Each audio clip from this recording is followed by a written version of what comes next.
Hello students, इस video में शुरू करते हैं चैप्टर नंबर 5 यूक्लिड ज्यामिति। चैप्टर को शुरू करने से पहले थोड़ा ज्यामिति से परिचय हो जाए और उसके इतिहास के बारे में थोड़ा जानकारी ले लेते हैं। ज्योमेट्री जो शब्द है वो ग्रीक वर्ड जियो प्लस मेट्रिन से मिलकर के बना हुआ है। जियो का अर्थ होता है अर्थ और मेट्रिन का अर्थ होता है टू मेज़र, अर्थात भूमि की माप करना। और ये भूमि की माप करना जो शब्द है ये इजिप्ट जो सिविलाइजेशन है वहाँ से आया है। तो जैसा कि आप जानते हैं नील नदी जो अफ्रीका कॉन्टिनेंट में बहती है उसके किनारे जो मिस्र की सभ्यता थी, तो नील नदी में बाढ़ आ जाने की वजह से उनके जो खेत इत्यादि थे वो पानी से भर जाते थे और जब उनका जल स्तर कम होता था तो उन्हें अपनी भूमि की फिर से नाप करनी होती थी। तो इसके लिए उन्होंने जो पद्धति विकसित की और उसका नामकरण हुआ जियोमेट्री के रूप में। इसके अलावा अन्य कई सभ्यताएं, मिस्र के पिरामिड्स ले लीजिए या फिर भारत में हड़प्पा और मोहनजोदड़ो में जो वहाँ की संरचनाएं हैं, वहाँ की हड़प्पा की जो गलियाँ और जो वाटर ड्रेनेज सिस्टम है वो सब ज्यामिति पर आधारित था। इसके अलावा लगभग 600 ईसा पूर्व में भारत में जो सुल्व सूत्र नामक जो गणित की पुस्तक लिखी गई उसमें जो है ज्यामिति की रचनाएं धागे की मदद से कई जो है परिभाषाओं को परिभाषित किया गया। इसके अलावा चाइनीज़ सिविलाइजेशन में आपकी ग्रेट वॉल ऑफ चाइना इत्यादि ये सभी ज्यामिति के अच्छे उदाहरण हैं। इसके अलावा जो थेल्स थे यूनानी गणितज्ञ, उन्होंने कई ज्यामिति की प्रमेयों को समझाने का प्रयास किया। उनके ही शिष्य पाइथागोरस की आपने पाइथागोरस प्रमेय पढ़ी भी है, तो उन्होंने भी जो है ज्यामिति के क्षेत्र में काफ़ी कार्य किए। लेकिन इन सब के कार्य व्यवस्थित थे और उनका अभिलेखीकरण नहीं हो पाया था। तो सबसे पहले यूक्लिड ने जो है ये प्रयास किया कि इन सब चीज़ों का अभिलेखीकरण किया जाए।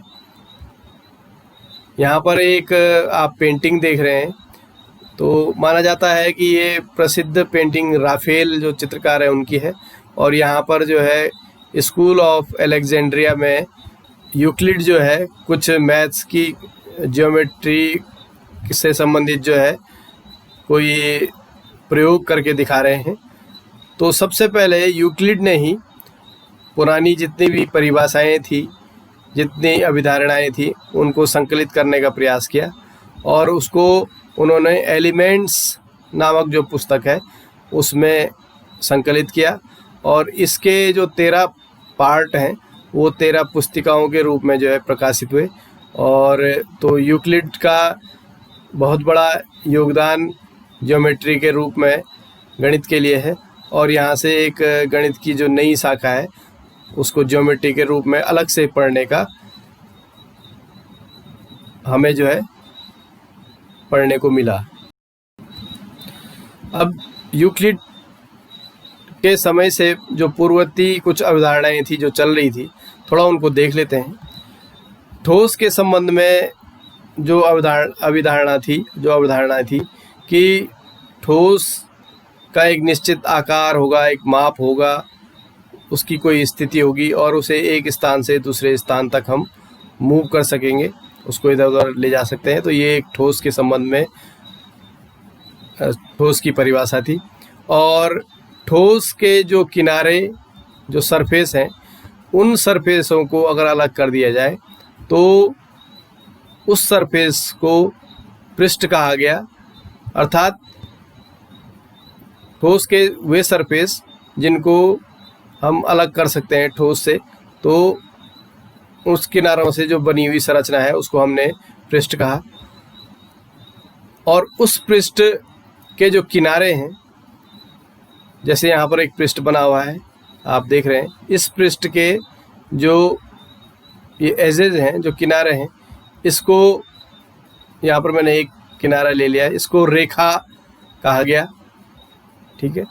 और इस रेखा के जो अंतिम बिंदु हैं जो ये सिरे हैं, इन बिंदुओं को या जो इसके अंतिम सिरे हैं इनको हमने बिंदु कहा।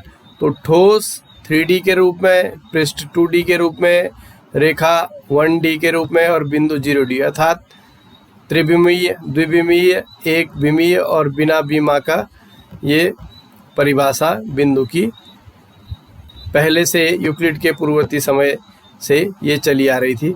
और इस प्रकार की कई अवधारणाएं थी जिनको यूक्लिड ने संकलित करने का प्रयास किया। तो अब जरा देखते हैं यूक्लिड की कुछ परिभाषाएं। यूक्लिड ने जो परिभाषाएं संकलित की उनमें से कुछ इस प्रकार से हैं। एक बिंदु वह है जिसका कोई भाग नहीं होता, अर्थात हमने ये एक बिंदु यहाँ पर मैंने बड़ा बनाया हुआ है देखने के लिए, या एक ये छोटा बिंदु भी बनाया हुआ है, तो ये बिंदु है, इसका कोई भाग नहीं है, ये यूक्लिड ने परिभाषित किया। एक रेखा चौड़ाई रहित लंबाई होती है, ये रेखा है जिसकी कोई चौड़ाई नहीं होगी, वो रेखा कहलाएगी। एक रेखा के सिरे जो है बिंदु कहलाएंगे, ये रेखा है तो इसके जो सिरे होंगे वो बिंदु कहलाएंगे। एक सीधी रेखा ऐसी रेखा है जो स्वयं पर बिंदुओं के सपाट रूप में स्थित होती है, अर्थात ये बिंदु बिंदु है तो इन बिंदुओं का जो बिंदु पथ है ये सब बिंदु मिलकर के एक रेखा बना रहे हैं। एक पृष्ठ वो है जिसकी केवल लंबाई और चौड़ाई है, यहाँ पर एक पृष्ठ है, इसकी ये लंबाई हो गई और ये चौड़ाई हो गई। एक पृष्ठ के किनारे रेखाएं होती हैं, तो जैसे हमने पहले भी देखा ये पृष्ठ है और ये इसकी जो किनारे हैं, तो ये हम जो इसके किनारे हैं ये रेखाएं कहलाते हैं। एक समतल पृष्ठ ऐसा पृष्ठ है जो स्वयं पर सीधी रेखाओं के साथ सपाट रूप से स्थित होता है। इसका अर्थ ये हुआ कि ये जो पृष्ठ है ये इस पर कुछ सपाट रेखाओं को मिला करके ये पृष्ठ हमारा बना है। तो इस प्रकार जो है यूक्लिड ने कुछ परिभाषाएं दी। अब जो मुख्य कार्य है यूक्लिड के द्वारा किया गया कि उन्होंने जो सर्वसत्य कथन थे उनको संकलित किया। ऐसे कथन जो सिद्ध तो नहीं किए जा सकते थे परंतु वो स्पष्ट थे। कथन का अर्थ होता है कि हम जब भी कोई बात कह रहे हैं तो गणितीय रूप से या तो वो सत्य होगी या असत्य होगी, केवल इन दोनों ही कंडीशन में हम उसको कथन कहेंगे या स्टेटमेंट कहेंगे। अगर मैं कहता हूँ कि 2 + 2 = 4, तो अर्थात ये या तो सत्य होगा या असत्य होगा। तो 2 + 2 = 4 कहा तो यहाँ पर ये सत्य कथन है। अगर मैं कहूँगा कि मुझे आज मौसम गर्म है, तो ये स्टेटमेंट नहीं कहलाएगा, क्योंकि किसी को गर्म लगेगा, किसी को ठंडा लग सकता है, तो ये परफेक्ट कथन नहीं है। इसलिए गणित में कथन को हम 2 ही रूप से लेंगे, या तो सत्य कथन या असत्य कथन। तो इस प्रकार यूक्लिड ने जो है जो सर्वव्यापी सत्य कथन थे उनको संकलित किया और उनको 2 भागों में विभाजित किया। पहला अभिगृहित जिसको एक्सियोम कहते हैं और दूसरा अभिधारणाएं जिसको हम पोस्टुलेट कहते हैं। तो अभिगृहित को हमने अलजेब्रा और लॉजिक के रूप में जो है प्रयोग किया और इनको जनरल पोस्टुलेट भी कह देते हैं एक्सियोम को। और जो अभिधारणाएं हैं वो जो एज्यूम्ड है पहले से और इसको हम ज्योमेट्री में ज़्यादातर प्रयोग करते हैं। तो है ये दोनों ही सर्वव्यापी सत्य कथन है, लेकिन इनको अभिगृहित और अभिधारणाओं के रूप में अलग अलग हम पढ़ेंगे। तो अभिगृहित को हम अलजेब्रा में यूज कर रहे हैं और अभिधारणाओं को हम ज्योमेट्री में यूज कर रहे हैं। तो सबसे पहले अभिगृहित पर थोड़ा ध्यान देंगे। यूक्लिड ने कुछ अभिगृहित यहाँ पर दिए हुए हैं। ये हमें पहले से ही सब मालूम है, ये सब चीज़ें हम जानते हैं, लेकिन हम केवल ये नहीं जानते थे कि इनको हम एक्सियोम कहते हैं या अभिगृहित कहते हैं। देखिए, पहला है वे वस्तुएं जो एक ही वस्तु के बराबर हों, एक दूसरे के बराबर होती हैं। अर्थात अगर मैं कहूँ कि ए जो है सी के बराबर है और बी भी अगर सी के बराबर है, तो इसका अर्थ हो गया ए जो है बी के बराबर है। बहुत ही आसान है, जानते हम सब हैं, लेकिन एक्सियोम के रूप में हम इनको पहली बार पढ़ रहे हैं। यदि बराबरों को बराबर में जोड़ा जाए तो पूर्ण भी बराबर होंगे। अर्थात अगर ये 2 आपस में बराबर हैं, 3 = 3 है, और इसमें हम कोई बराबर चीज़ जोड़ दे रहे हैं, जैसे हम 1 जोड़ रहे हैं इसमें, तो 3 + 1, इधर दाहिने पक्ष में भी 3 + 1 हो गया, दोनों में हमने 1 1 जोड़ दिया तो ये 4 = 4 हो गया। यानी कि जो पूर्ण हमारे पास आया वो भी उसके बराबर होगा। इसी प्रकार यदि बराबरों में बराबर घटाया जाए, फिर से वही एग्जाम्पल ले लिया मैंने, 3 जो है 3 के बराबर है, 3 में से 1 माइनस कर दिया, दूसरे 3 में से भी 1 माइनस कर दिया, तो दोनों 2 2 आए, यानी कि दोनों बराबर हुए। वे वस्तु जो परस्पर संपाती हैं एक दूसरे के बराबर होते हैं। अगर 2 वस्तुएं हैं, ये 2 रेखाएं ले ली हमने, दोनों संपाती का अर्थ ये हो गया कि इसके पहली रेखा के जो बिंदु हैं और दूसरी रेखा के बिंदु हैं वो एक दूसरे को ओवरलैप करते हैं। तो देखो अभी दोनों रेखाएं क्या हो गई हैं, एक दूसरे के ऊपर ओवरलैप है, तो ये दोनों रेखाएं आपके बराबर हो गई। अगर इस रेखा के प्रत्येक बिंदु इस रेखा के प्रत्येक बिंदु के संपाती हैं तो ये दोनों ही बराबर होंगे। प्रत्येक बिंदु, ध्यान दीजिएगा, पूर्ण अपने भाग से बड़ा होता है, पूर्ण अपने भाग से बड़ा होता है। देखिए यहाँ पर एक ब्राउन सर्किल लिया गया है, एक पूरा भाग है, और ये 3/4 भाग एक येलो कलर में लिया हुआ है। तो आप देख रहे हैं ये इसका एक हिस्सा है। देखो मिला के देखते हैं, हमने इसको इसके ऊपर ओवरलैप किया तो देखो आपने येलो केवल 3/4 भाग को ही ढक पाया है और इतना भाग ब्राउन का और शेष रह गया है। इसका अर्थ ये हो गया कि जो बड़ा भाग है वो हमेशा बड़ा ही रहेगा, है ना। एक कंट्री हमेशा एक स्टेट से बड़ी होगी, है ना। एक कंट्री में कई स्टेट होती हैं, स्टेट बड़ा और कंट्री छोटी नहीं हो सकती, है ना। तो पूर्ण अपने भाग से हमेशा क्या होता है, बड़ा होता है। एक ही वस्तु के दुगने परस्पर बराबर होते हैं, ठीक है। एक ही वस्तुओं के, एक ही जैसी वस्तुएं, मान लो x अगर y के बराबर है तो 2x भी 2y के बराबर होगा। इसी प्रकार यदि एक ही वस्तुओं के आधे जो है होंगे वो भी परस्पर बराबर, और a जो है x जो है y के बराबर है, इसका अर्थ ये होगा कि x का आधा भी y के आधे के बराबर होगा। तो ये कुछ अभिग्रहित हैं। अब हम कुछ अभिधारणाओं को समझने का प्रयास करेंगे। आइए, सबसे पहली अवधारणा है, एक बिंदु से एक अन्य बिंदु तक एक सीधी रेखा खींची जा सकती है। अगर हमने 2 बिंदु ले लिए हैं, 2 अलग अलग बिंदु, और हमने उनको मिलाना है अगर, तो एक ही रेखा खींच सकती है उन दोनों बिंदुओं से। चलो देखते हैं। हमने एक बिंदु P ले लिया है, Q ले लिया है। इस P बिंदु पर हम बहुत सारी रेखाएं खींच सकते हैं, Q बिंदु पर भी बहुत सारी रेखाएं खींच सकते हैं। ये जैसे ये बहुत रेखाएं खींच दी है, लेकिन एक रेखा ऐसी होगी जो P बिंदु से होकर के गुजर रही है और Q से भी होकर के गुजर रही है। आप देख रहे होंगे जो ये अन्य रेखा है, ये वाली रेखा देख लीजिए, ये सीधा आगे ऊपर को बढ़ रही है, ऐसे ये Q से भी बढ़ रही है, अन्य रेखा है। लेकिन कोई एक रेखा ऐसी होगी जो Q और P दोनों से होकर के गुजरेगी। तो ये अभिधारणा पहली है कि एक बिंदु से एक अन्य बिंदु तक एक ही सीधी रेखा खींची जा सकती है। दूसरा देखते हैं, एक शांत रेखा को अनिश्चित रूप से बढ़ाया जा सकता है। शांत रेखा का अर्थ हो गया निश्चित रेखा है, अर्थात एक रेखाखंड की बात की जा रही है। अगर ये एक रेखा है, इस रेखा को हम दोनों तरफ अनंत रूप से आप रेखा को बढ़ा सकते हैं, अर्थात रेखा के अंत्य बिंदु नहीं होते, रेखा जो है दोनों तरफ रूप से अनिश्चित रूप से बढ़ती रहती है। तीसरी अवधारणा है, किसी को केंद्र मानकर और किसी त्रिज्या से एक वृत्त खींचा जा सकता है।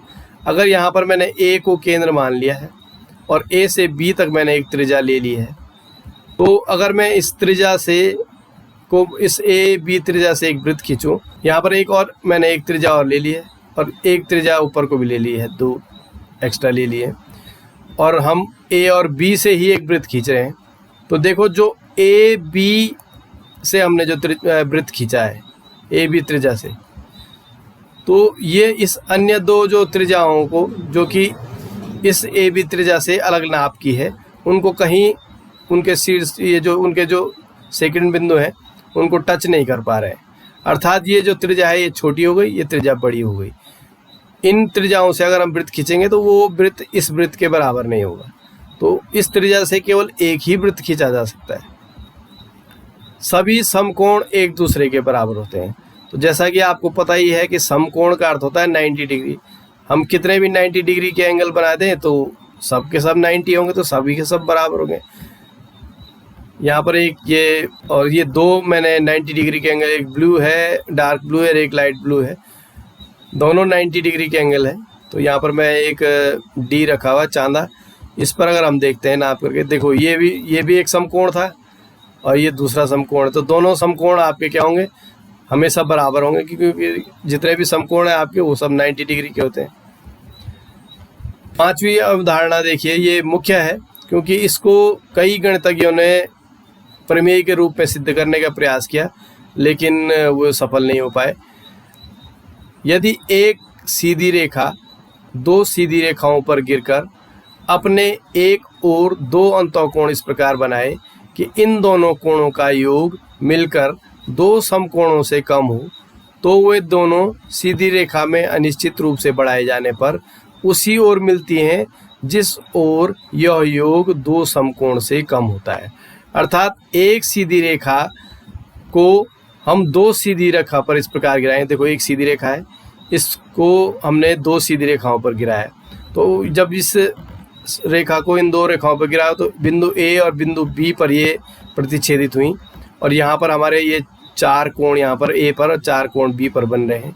तो जो अंतःकोण की बात कर रहे हैं, अगर जिस तरफ के अंतःकोणों का योग दो समकोण अर्थात 180 अंश से कम होगा, तो देखो ऑब्वियस सी बात है कि यहाँ पर जो है झुकाव ज़्यादा है इस तरफ को, तो ये 180 से कम होने की संभावना इनकी ज़्यादा है।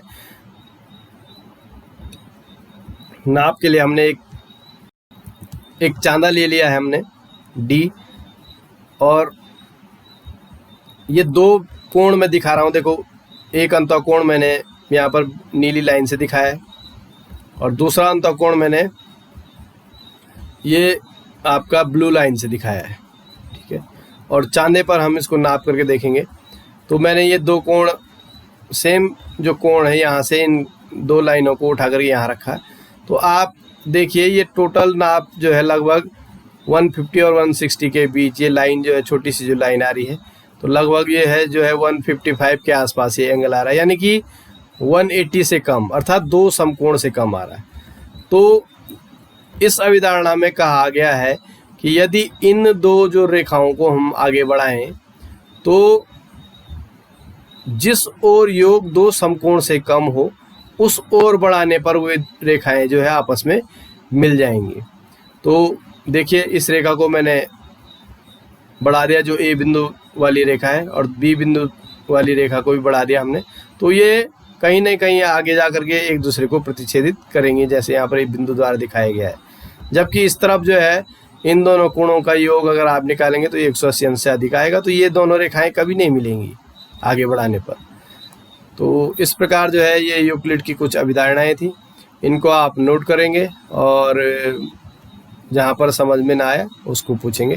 Thank you, bye bye.